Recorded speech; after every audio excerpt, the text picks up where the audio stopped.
புன்னகையே போதுமடி, பூக்கள் கூட தேவையில்லை. கண்ணக்குழி அழகிலே தப்பித்து போனதாரும் இல்லை.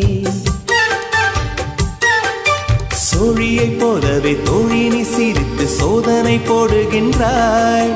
நாழிகை நேரத்தில் தாழிட்ட மனதில் சாவியை போடுகின்றாய். 1000 கோடிகள் யுத்தங்கள் சந்திக்க துணிவும் இருக்குதே. உன் பார்வைகள் மோதிட காயங்கள் கண்டிட இதயம் நொறுங்குதே. அடி பிரிய சகி சொல்லிவிடவா கொஞ்சம் கவிதையா கிள்ளி விடவா. அந்த நிலவை எடுத்து கவரி வீசவா. எந்த இதயம் கொடுத்து இதயம் வாங்கவா.